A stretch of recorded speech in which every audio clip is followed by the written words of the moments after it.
नमस्कार, जय हिंद प्यारे साथियों। हम धीरज सर फिर से आज आपको ज्ञान संगम चैनल में स्वागत करते हैं। आइए, कुछ लोगों का विशेष डिमांड था कि सर फिर से एक बार वर्णमाला को पढ़ा दीजिए। तो आइए पहले हम देखते हैं आज हिंदी वर्णमाला, या टॉपिक का नाम डाल लीजिएगा हिंदी वर्णमाला। अगर हम बात करें हिंदी वर्णमाला के बारे में, तो हिंदी वर्णमाला के जानने के पहले हम जरा कुछ सवाल चर्चा करेंगे। वर्ण किसको कहते हैं? वर्ण उसको कहते हैं जिसको क्या किया जा सके, तोड़ा न जा सके, उन्हें क्या कहते हैं? वर्ण कहते हैं। फिर बात करेंगे हिंदी वर्णमाला में वर्ण कितने होते हैं। तो हिंदी वर्णमाला में वर्णों की संख्या कितनी होती है? 52। वर्ण कितने प्रकार के होते हैं? तो वर्ण 2 प्रकार के होते हैं। कौन कौन? एक स्वर होता है बाबू, और दूसरे का क्या नाम है? व्यंजन होता है।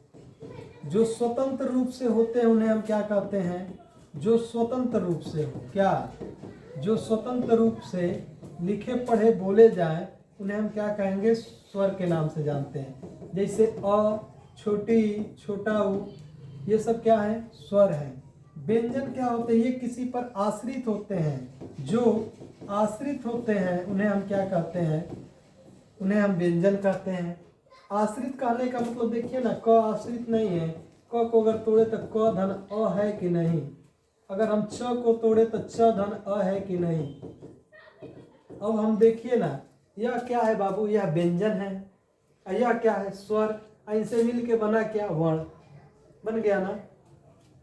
अब हम जरा आगे देखें, आगे इसके बारे में देखते हैं अगले पेज पे कि भाषा की सबसे छोटी इकाई क्या होती है। जरा लिख लीजिएगा, भाषा की सबसे छोटी इकाई। भाषा की सबसे छोटी इकाई क्या होती है? भाषा की सबसे छोटी इकाई बाबू होती है, अगर हम बात करें, यहाँ से 2 सवाल बनते हैं। भाषा की सबसे छोटी मौखिक इकाई पूछे तो मौखिक इकाई क्या होती है बाबू? तो ध्वनि होती है। भाषा की सबसे छोटी मौखिक इकाई ध्वनि। अगर हम बात करें भाषा की सबसे छोटी लिखित इकाई क्या है, तो लिखित इकाई को हम क्या कहते हैं? वर्ण कहते हैं। भाषा की सबसे छोटी इकाई मौखिक कहे तो ध्वनि, लिखित कहे तो वर्ण। अगर कह दे भाषा की सबसे छोटी सार्थक इकाई क्या है? भाषा की सबसे छोटी सार्थक इकाई हम किसे कहेंगे? भाषा की सबसे छोटी सार्थक इकाई हम किसको कहेंगे? तो भाषा की सबसे छोटी सार्थक इकाई जब पूछेगा तो हम उत्तर क्या देंगे बाबू? शब्द के बारे में उत्तर देंगे। अगर पूछ दे भाषा की सबसे छोटी इकाई क्या है, तो वर्ण या ध्वनि देंगे। ठीक, ये भी हो सकता है भाषा की सबसे छोटी इकाई क्या है। अगर ऑप्शन में ध्वनि है तो पहले प्रधानता ध्वनि को देंगे, तो ध्वनि या वर्ण हम कहते हैं, ध्वनि या वर्ण कहते हैं। आप इसका स्क्रीनशॉट लीजिए, जरा आगे इसके बाद हम बढ़ते हैं। चलिए हम चलते हैं हिंदी वर्णमाला के तरफ। हिंदी वर्णमाला में पहला बात करेंगे स्वर के बारे में। स्वर क्या है? स्वर किसे कहते हैं? अच्छा, जो स्वतंत्र रूप से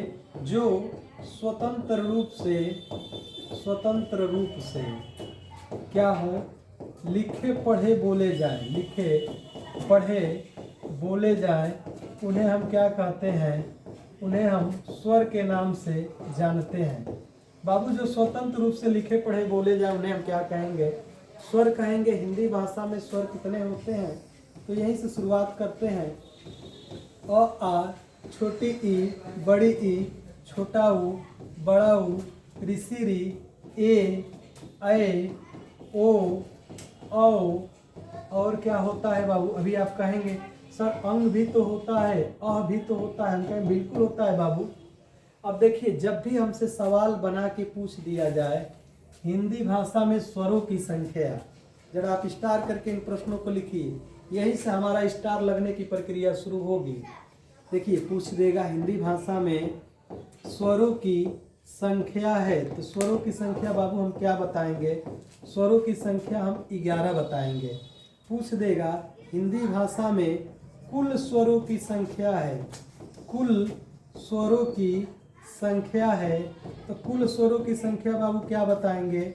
तो 11 प्लस 2, दो ये जो छूट रहे हैं इन्हें हम अयोगवाह के नाम से जानते हैं, अयोगवाह के नाम से जानते हैं। 11 प्लस 2 बराबर हिंदी भाषा में कितने हो जाएंगे? स्वरों की कुल संख्या कितनी हो जाएगी बाबू? 13 हो जाएगी। फिर भी एक सवाल और भी बनता है। क्या सवाल बन जाता है? पूछता है कि मात्रा के आधार पर, मात्रा के आधार पर स्वरों की संख्या बताइए गुरुजी, स्वरों की संख्या कितनी होती है?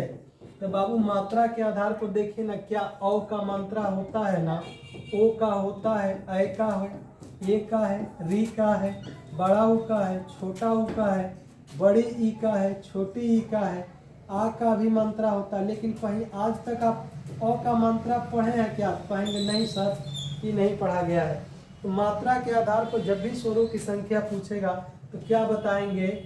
हमेशा 10 बताएंगे। अगर सवाल ये भी पूछ लिया जाए आपसे कि लेखन के आधार पर स्वरों की संख्या, तो लेखन के भी आधार पर स्वरों की संख्या पूछेगा तो लेखन के आधार पर हमेशा क्या बताएंगे? लिखने के आधार पर 11 होते हैं।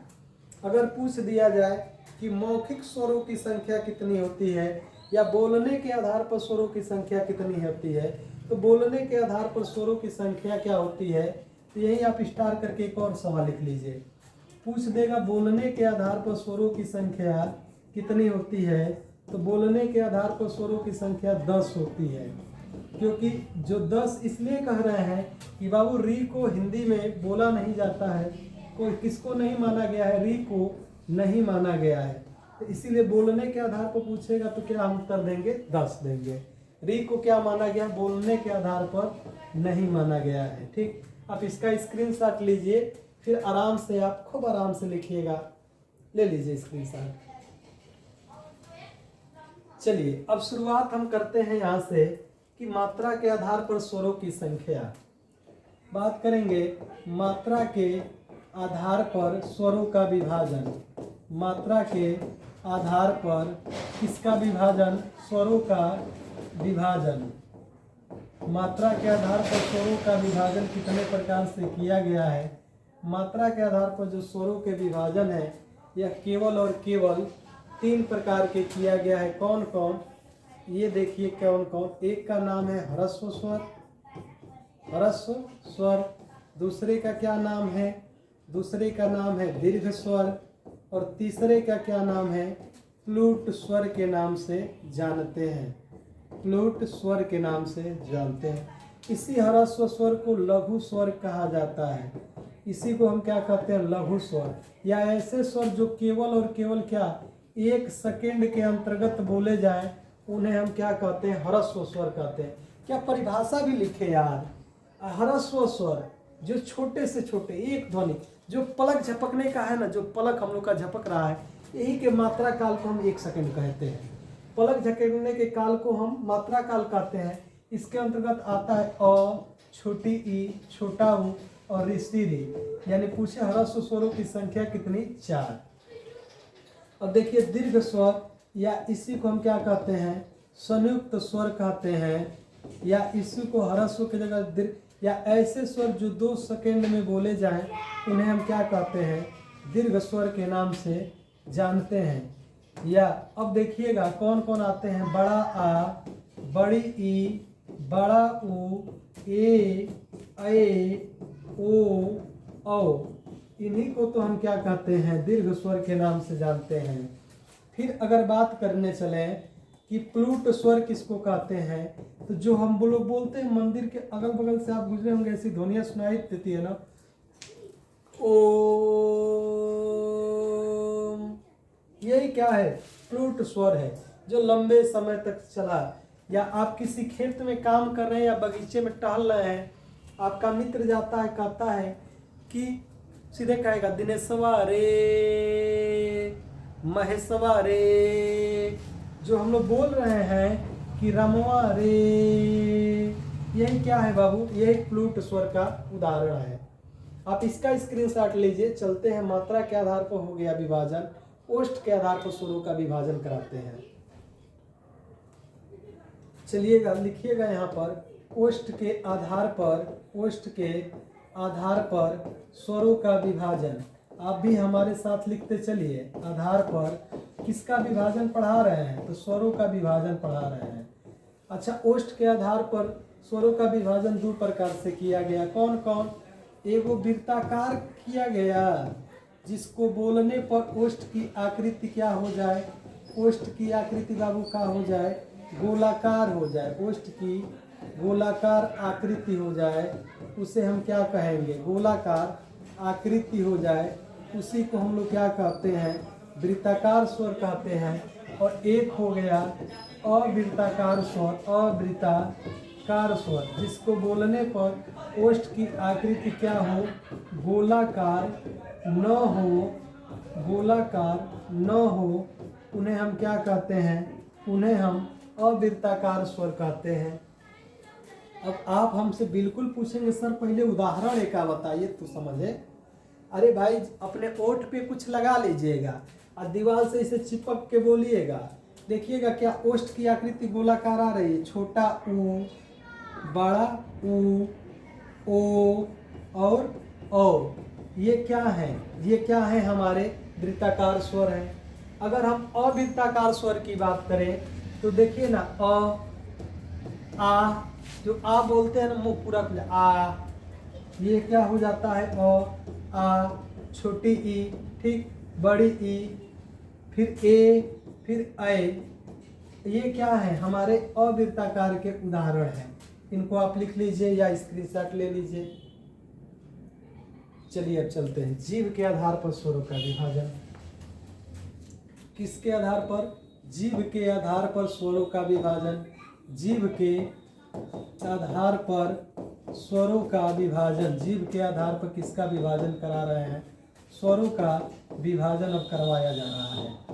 चलिए, जीभ के आधार पर स्वरों का जो विभाजन है यह तीन प्रकार से किया गया। पहले का नाम है बाबू अग्र स्वर, जो जीभ के अगले हिस्से से बोला जाए। एक का नाम है मध्य स्वर और एक का नाम है पश्च स्वर। अच्छा, ये हम क्रम डाल के बाबू लिख सकते हैं क्या? इसको लिख दे 1, इसको लिख दे 2, इसको लिख दे 3। अच्छा, मध्य स्वर में कौन आता है? अ को हम मध्य स्वर कहते हैं। अ को हम एक शहीद स्वर के नाम से जानते हैं। क्या जानते हैं? शहीद स्वर के नाम से जानते हैं। शहीद स्वर। अ को हम केंद्रीय स्वर कहते हैं। केंद्रीय स्वर कहते हैं। अ को हम अमात्रिक स्वर के नाम से भी जानते हैं। भैया मात्रा एका नहीं होता है, यही लिए अमात्रिक स्वर कहते हैं। अगर बात समझ में आ रही होगी, पश्च स्वर। अच्छा, पश्च कई नंबर पर आया है? 1, 2, 3। अब इसको छोड़ के कितने ऐसे वर्ण है, स्वर हैं जिनके आगे 3 3 बना है? देखिए ना, क्या आ के आगे 3 बन रहा है? कहेंगे हाँ सर, ये तो वाला तो 3 बने रहा है। अच्छा, छोटा ऊ के आगे 3 बन रहा है क्या? कहेंगे हाँ सर, ये है। बड़ा ऊ, ये के आगे 3 बन रहा है। ओ के आगे 3 बन रहा है। ओ के आगे 3 बन रहा है क्या? कहेंगे हाँ सर। अरे यार, ये तो है, ये है, यही इतना है क्या? पश्च स्वर है। हई जो बच गया, छोटी ई और बड़ी ई बच गया ना, उसके बाद क्या बच गया? ए बच गया और ए बच गया। वो चला जाएगा, अपने आप चला गया कहाँ? अग्र स्वर में। क्या ई नहीं याद हो पाएगा? एकदम आसान है भाई, एकदम आसान। अग्र स्वर ई ए। मध्य स्वर अ को कहते हैं पश्च स्वर, जिसके आगे 3 3 बन जाए। अग्र, मध्य, पश्च। जीभ के आधार पर जो ये हम लोग का जीभ है ना, जीभ, ये अग्र से बोले जाने वाले, कुछ मध्य से बोले जाते हैं, कुछ पश्च से बोले जाते हैं। ठीक, तो पश्च से जिसके आगे 3 3 बन जाए, स्क्रीनशॉट ले लीजिए। आइए अगले पे चलते हैं। अब हम बात करेंगे जाति के आधार पर स्वरों का विभाजन कराया गया। बहुत सुंदर काम है। जाति के आधार पर स्वरों का विभाजन करा दिया गया। अरे भाई, गांव के हम लोग रहने वाले हैं, गाँव में बड़ी जातिवाद होता है। सुने हैं ना, लोग कहते हैं भाई बिरादर है, भाई ब्राह्मण बिरादर है, कुशवाहा बिरादर है, भाई यादव जी का टोला है, पांडे जी का टोला है, सुने ना। वही बात है, जात के आधार पर स्वरों का विभाजन कई प्रकार से बाबू। एक होता है सजाती स्वर। सजाती स्वर किसको कहते हैं भाई? जो एक ही प्रकार के दो गो जाति वाले मिल जाएंगे ना, अगर पाड़े पाड़े मिल जाएंगे तो क्या सजाती है। अब पाड़े के साथ अगर कोई यादव जी बैठे तो विजाती है। बड़ी सही। सजाती के साथ एक का है विजाती स्वर। चलो भाई विजातीय स्वर देख लिया जाए।